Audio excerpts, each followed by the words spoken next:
Okay, this video is what foods to eat, what to avoid with sort of a traffic light system here, or just, green is for go, yellow is for, not too much, if any, red is for bad. So basically, what's going to be good for you? I mean, it's kind of like McDougall said. McDougall said if you don't know what to do, just eat 90% of your calories from starch, about 5% from fruits, and about 5% from vegetables.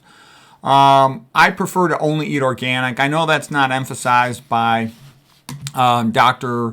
McDougall, and nor is it emphasized by Caldwell Esselstyn. And so it's not the most important thing, and a lot of people don't have the money to do it. That's fine. But again, what I'm kind of showing is what I think is the best you could do. If you can't afford organic, fine, but then try to at least avoid the things that are most heavily sprayed with the harmful herbicides if you're going to go down that path. Like you want to avoid anything sprayed with GP, glyphosate, or with atrazine. Atrazine is typically, let's say, on corn. Glyphosate is typically on soy, but they also spray it on non-organic beans and oats. I would avoid GMO just because why bother and take a risk with that. For organic, supposedly, there shouldn't be pesticides. A lot of these pesticides for at least 3 years before harvest. The starches are good. Potatoes, sweet potatoes, white rice, they all have 1% of calories from fat, so they'll make you skinny. They promote being thin. Beans, lentils or whichever beans you like. Most of the beans are good. Oatmeal, just plain oatmeal with water. You can add some fruit to the top of it if you like. Quinoa, carrots, they're all good. Starches, fruits. Fruits, most of the fruits are good. You got to be a little careful, though, nowadays. They're starting to put this AP, E, and then EL on avocados, more and more apples and stuff. So it's becoming more and more challenging to know what's good to eat. And it's not that easy to look it up. I tried looking it up, and it's challenging to look up and know exactly what that's on. You can ask at your grocery store. They don't always know. In my experience, the guys stocking the food usually don't know. Then you go talk to somebody else there, and they maybe don't know. Sometimes there's a sticker on it, but I don't think there always is. Okay, vegetables, salads, kale, broccoli, cauliflower. Take a look at the packaging. You can ask them if they spray anything on it, but see how that goes. Filtered water. I like reverse osmosis water. If you're going to drink distilled, just be aware it's really hypoosmolar. Unless, you can squeeze something into it, add a little particulates to it. You can go by the TDS, Total Dissolved Solids. I have other lectures on water. Vitamin B12, I just take methylcobalamin. If you're going to be a vegan for a couple of years, you're probably going to need that. Some people are low in iodine. That's relatively uncommon, but you can take iodized salt. Just make sure it doesn't have aluminum in it. I also made a recent video about foods that tend to have more iodine in them, so you can look that up if you want. Me personally, I'm a little scared of algae, even though I know they say it's okay, just because it can be associated with domoic acid, which is a excitotoxin. So I haven't studied that in great detail. I never worried about it because in the past people ate local foods, and if they were in a goiter belt, soils with low iodine, then they were at risk to have a goiter, not enough iodine to make thyroid hormone. However, nowadays we tend to eat foods from a wide variety of locations, such that we're more likely to get the iodine. At least some of those places will have soils with better iodine. Foods that I like to avoid, dried fruit. Now, if you're pretty healthy or skinny, you can eat dried fruits. Prunes can be good for raising your iron levels, and they taste good. You just got to be careful you don't eat too many of them. They're almost like candy. Nuts are very high in fat, and they can be very high in AGEs, advanced glycation end products. That's why I never eat them. Seeds are very fat. Caldwell Esselstyn does not allow his cardiovascular patients to eat nuts. There's a good reason for that. If you're trying to gain weight, they're like maybe the safest fat. I would certainly get them the less processed, the better.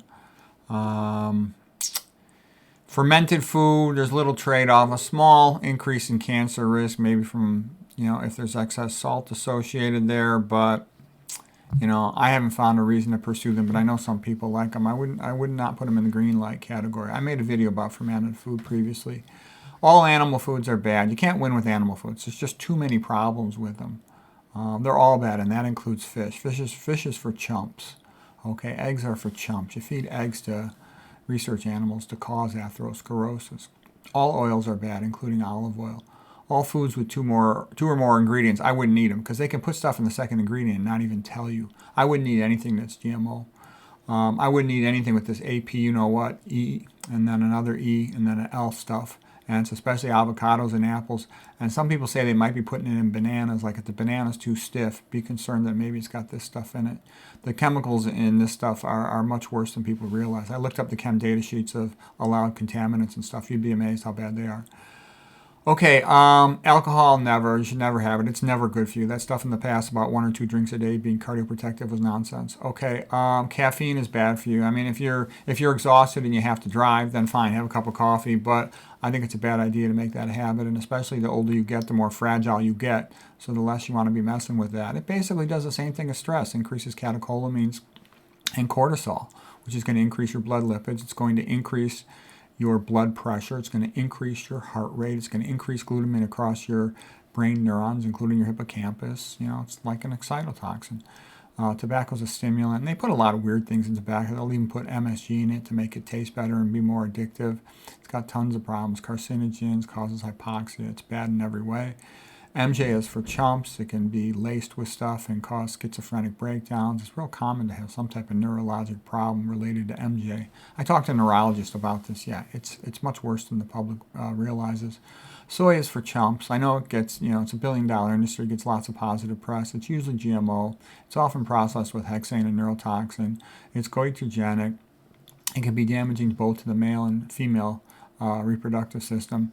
Can increase the risk of infertility. I think it's basically for chumps. It's very high in fat as well. It's high in protein. It just gets a lot of publicity to support it, so it's like one of the most overrated foods.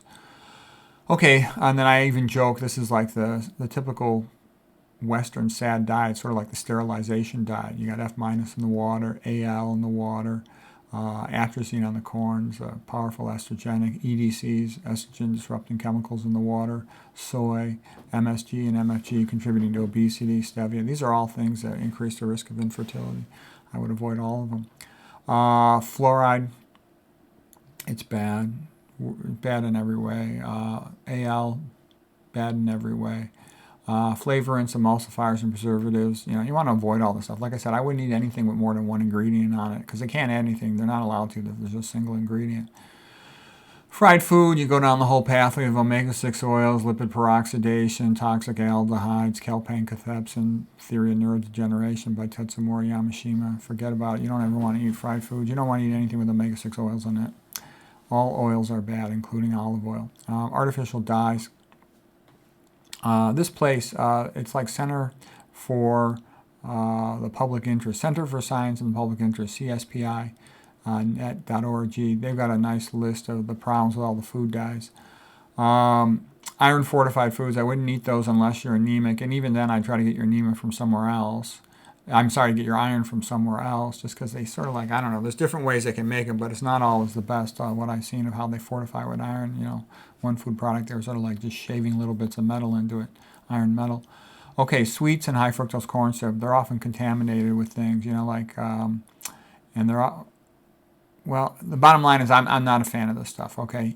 High fructose corn syrup is often contaminated with mercury. I meant to have HG there for mercury. Artificial sweeteners, there's problems with all of them. I will talk about that in a separate video. Preservatives like, BHA, TBHQ, BHT, they're all preservatives for fats and oils to prevent them from going rancid. There's some increased risk in cancer. Some of these food companies are tricky. Like if you buy a cereal, they could spray it on the bag and then they don't have to tell you that it's in the food. Most powder foods are often contaminated. You have to watch out, like even turmeric, they can put lead chromate in there to make it heavier. When it's a powder, it's easier for them to adulterate it to make it heavier so they can sell it for more and potentially with toxic things like lead. So anyways, I hope this was helpful.